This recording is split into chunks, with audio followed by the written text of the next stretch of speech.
Hello, welcome back. DJ Vic Vapor with you again.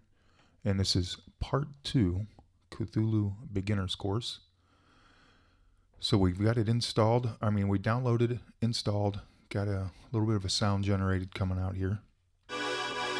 And we're going to work our way through the manual. I know it's pretty straightforward, but hopefully this is able to help people that are struggling with maybe wanting to know a little bit more about this. So let's see where we can begin here. I don't really have a specific course laid out here. I thought I'd just kind of go through it and find some cool things that I've learned about it and share them with you. So let me scroll down here. Connecting, we've already got that. And it shows you kind of what we did in the first video here, kind of the in and out routing and how we got all that set up. So let's go down a little bit further. That's Logic.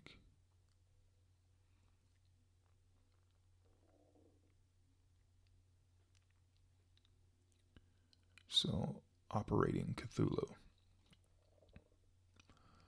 All right, so there's two modules, of course. We talked about that before, the chords and the arp. Let me see. And then they show you here how you can mute the speaker, as we talked about in video 1. And the chords module. I'm going to leave this page up so that if you want, you can read this for yourself. But essentially the idea here is, and I'm using my computer keyboard, so I'm pushing just like the letter S here. So, and that's one note. So if you're using like a keyboard that you have at home in your little studio, like an M Audio or whatever you have, you push one note. You don't have to push a chord. Cthulhu's generating the chord for you. So what we're noticing here is we've got up to 8 different panels here.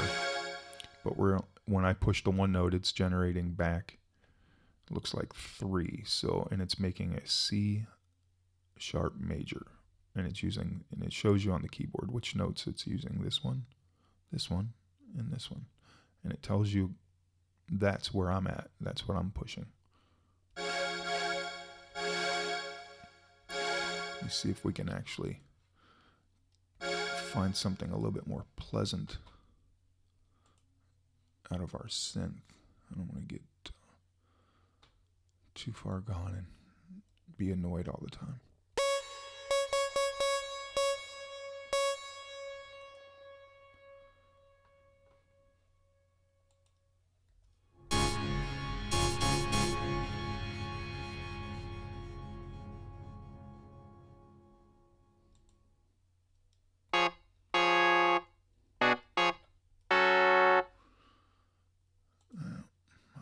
Stuck looking for something there. It could take forever. It's good enough.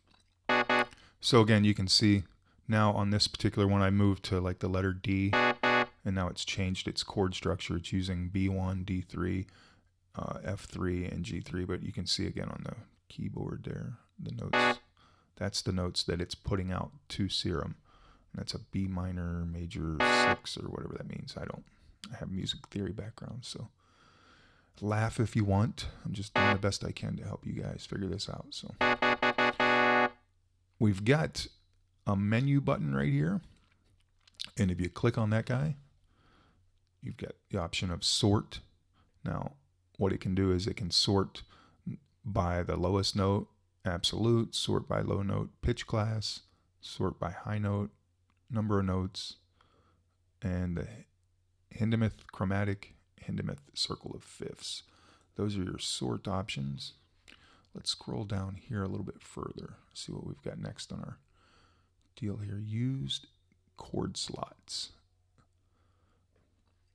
So what it's saying is everything that's blue right above the keys here are the used chord slots. In other words, on my keyboard, if it was laid out in front of me, I would have the full range of any of these to push one key down to generate a new chord. I think I'm going to be somewhat limited on this. Yeah, somewhat limited on this computer keyboard, but you can see this dot right here moving up and down the board there, and it's generating different chords as I do that. Altering the chord within the slot, you can kind of go in here and make a different note or different chord if you want as you're doing that, if it's something that's generating you don't like.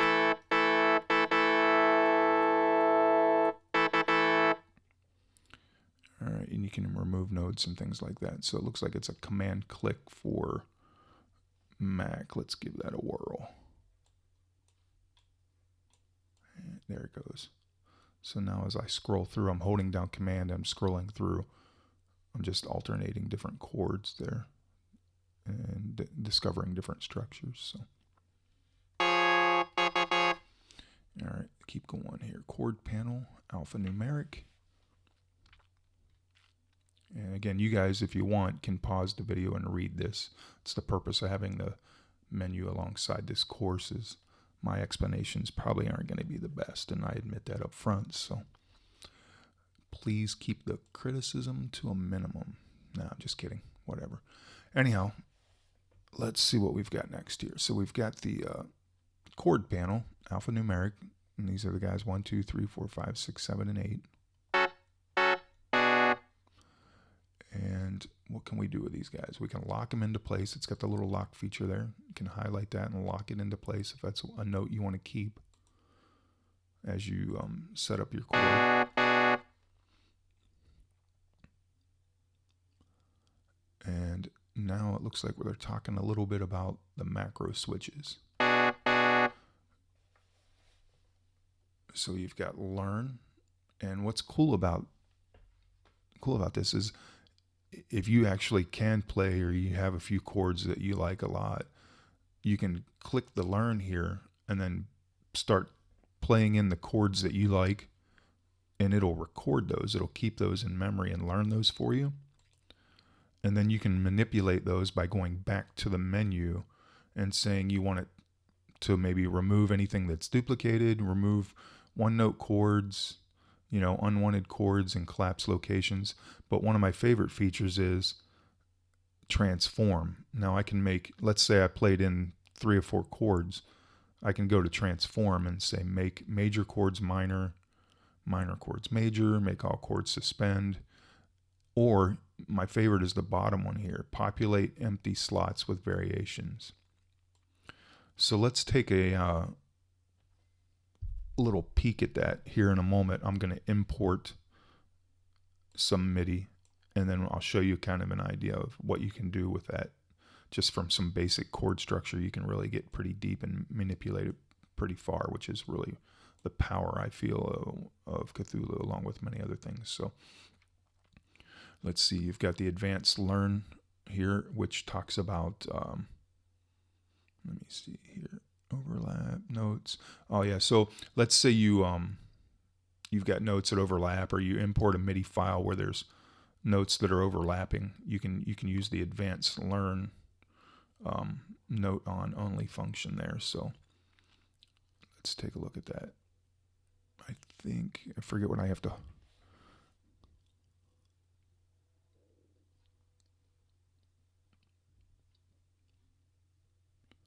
It says load the MIDI file, put the source on a track containing Cthulhu, set the currently selected chord slot to the lowest note you wish to have, alt click on the learn button. That's what it is. That's the alt click. So if you learn, it's just going to go straight, but the alt click is going to give you the advanced learning feature. So let's go ahead and let's get a MIDI file imported in here, since that's kind of where I'm at with this. See if I can remember where I've got everything here. Let's go to Splice, actually. I think it's in Splice. Yeah, here we go. Here's some MIDI chords. The irony here is these are actually dead mouse chords. And if you don't know any better, Steve Duda, the creator of Cthulhu, Xferrecords, and Dead Mouse are longtime friends and partners in crime, as it were, for the electronic music scene. So I'm just going to grab this random one right here. Let's close this out of the way. Get a little bit more real estate going. And let's take a look at this. So I've got some chords right here. I'm going to fold that. Looks like there's 1, 2, 3, 4, 5, 6, 7, about 8 chords in there. Yeah. So let's see what we get here. I think I'm going to put the MIDI file on my desktop.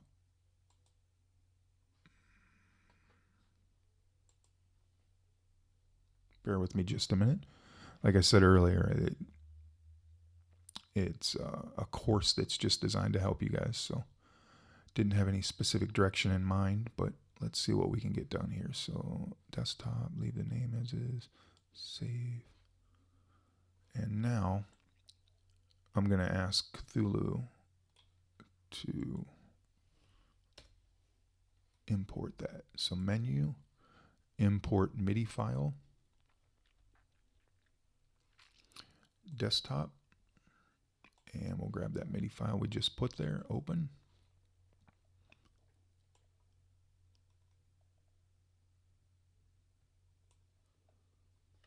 And it should have those chords. Now it's only playing chords that it just, well, actually let me do this.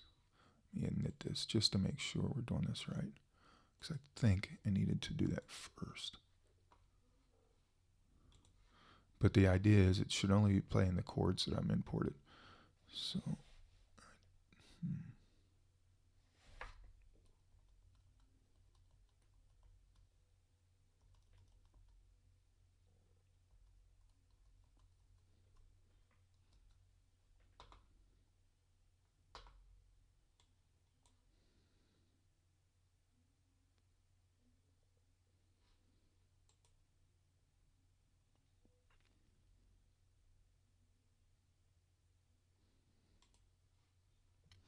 bear with me just a moment. Menu, import.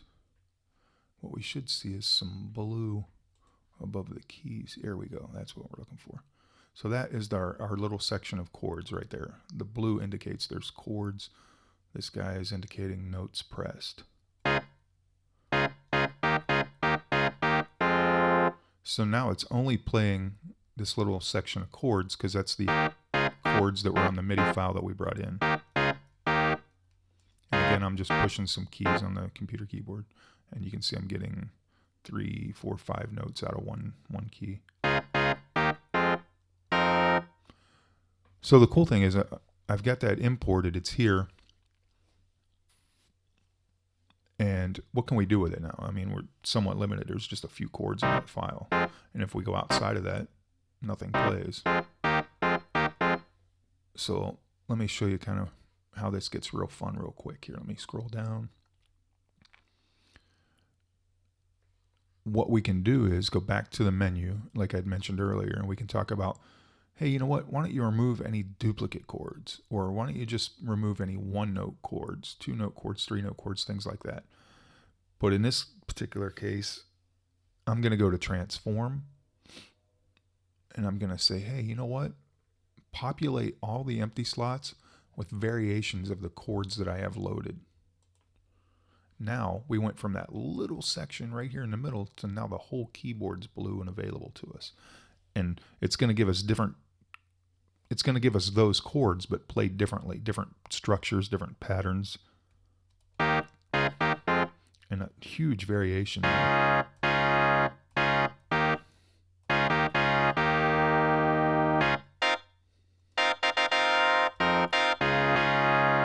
Which is just amazing. I mean, you can take 3 or 4 chords, like I said earlier, if that's all you know, you can say, hey, learn these. And then you can go to that transform feature and say, give me all the variations, you know.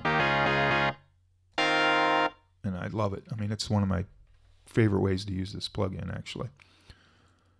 So we've got that done. So before I go too far, so we've gone over the menu pretty good there. Let's talk a little bit about learn. Learn was basically you hit this guy, highlight it, and then you type in the chords, and it's going to learn whatever you type in. And then if you hold down, what was it again? Hold down the Command, I believe it was, right? Or the Alt. That gives you this advanced learning feature that was right here in the menu. So if you want, you can pause the video and scroll through what they're talking about there for the advanced learning. Next, we've got the copy button, and that's going to allow us basically, as it says here, the copy switch is used to copy the currently selected chord slot to memory to be pasted elsewhere. So we can copy this, and we can, you know, paste it to another slot. So pretty straightforward. Copy, and then pasta. This it's just funny how he labels some of this. This will store the copied chord slot to the currently selected chord slot. So copy and paste. He just has pasta there, and the WTF, of course, stands for, you know, what the. And this button just is kind of his version of a random chord.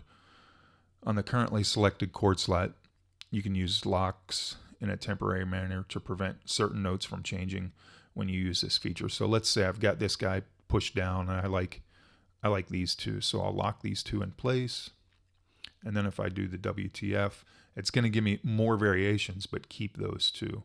And now let's say out of what it just did, I like this guy and this guy. So okay, let's do another WTF, and it changed again for us. Now I want these 5. That's what I want. So there's what we get.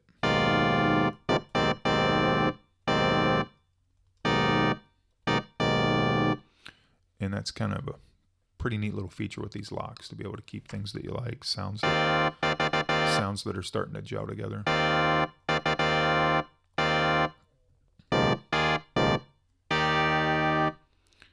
And let's see what else we got here. So we did copy paste, did all that, did that one. And then we've gone over this little guy, and this is our save. This will be the last one for the header here.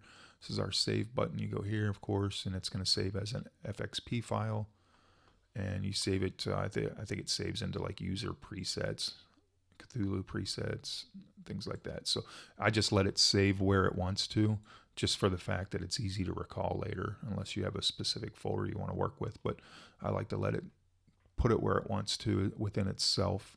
That way it's easy for me to recall at a later date. So, and last but not least, you have the transpose button, which is pretty straightforward. It allows you to transpose up or down. All right, so having said that, that's pretty much the chord section and the general idea for the chords. Hopefully I explained that pretty well, but let's scroll through the menu a little bit more. Chord menu, and I think these are some things that we just went over, like the sub-menu features. And again, as I scroll through this, I'll make sure to pause on page by page so it's available to you if you want to pause the video to get any further details that maybe I'm not explaining too in depth here. So chord menu, and we'll roll up to the next page here. Shows you the things we just talked about, making major chords minor, minor chords major, save preset, save art preset, things like that. So, and importing the MIDI file is something we just went over. Let you take a look at that page if you need to. There's a cool little note right here talking about if you have MIDI files that are chords overlapping, or really dense MIDI files with chord structures and things like that. Maybe you have a favorite song or a song or two you like. There is a thing called a MIDI squeezer, and you can find that at www.cellspark.com//MIDI squeezer. So that might be something to consider. And now we're going to move on to the arpeggiator. So I'm going to pause this part 2, and we'll come back with part 3, and we'll get into the arpeggiator and some of its really cool features. So thanks for hanging out, and see you in the next tutorial.